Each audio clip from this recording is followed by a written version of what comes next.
28 जून सन 2022 Oman के इलाके धोफार से दो इंडियन इंजीनियर्स गायब हो जाते हैं। ये दोनों इंडियन इंजीनियर्स एक टेलीकॉम कंपनी के लिए जॉब किया करते थे और इनका काम ये था कि रेगिस्तान के बीचों बीच मोबाइल टावर को फिक्स करना था। एक ऐसा रेगिस्तान जिसका नाम है अल-शिस्र, और अल-शिस्र के रेगिस्तान में कोई इंसान नहीं रहता, बयाबान पड़ा रहता है, सिर्फ रेत ही रेत होती है और खामोशी। 29 जून को इनका राब्ता सुबह 10 बजे अपने हेड ऑफिस से डिस्कनेक्ट हो जाता है। ये दोनों तन्हा रह जाते हैं और ऐसे में ये बिल्कुल मंजर आम से गायब हो जाते हैं। कंपनी में थरथरी मच जाती है कि ये दोनों गए तो गए कहां। सर्च ऑपरेशन शुरू होता है। ओमान की पुलिस को एंगेज किया जाता है, लेकिन ओमान की पुलिस इन्हें ढूंढने में नाकाम रहती है। ओमान की एयरफोर्स को एंगेज किया जाता है, यहां तक कि ओमान की आर्मी को भी एंगेज किया जाता है। 6 दिन ये सर्च ऑपरेशन चलता है और इनका नामो निशान नहीं मिलता। और फिर एक बद्दू चिल्लाता हुआ आता है, इनकी लाशें मिल गई।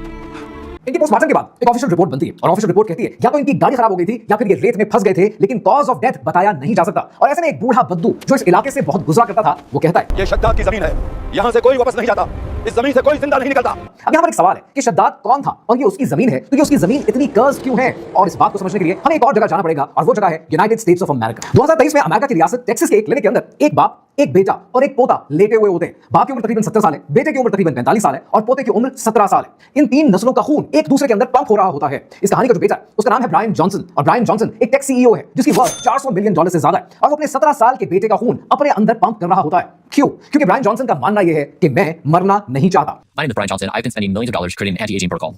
I take 54 pills, red light therapy, plasma exchanges, and I'm going to be injected with my first gene therapy. Thanks, doc. Really want to have multiple lifetimes with my son. 100 years is not going to be enough.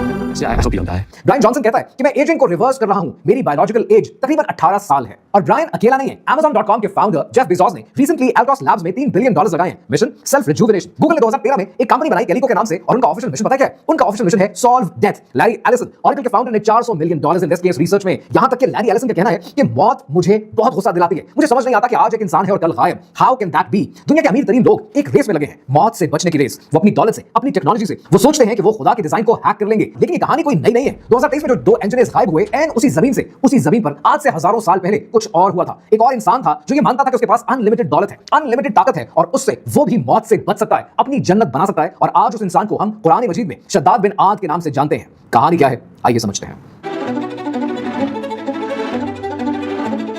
हजरत नूह अलैहिस्सलाम के बाद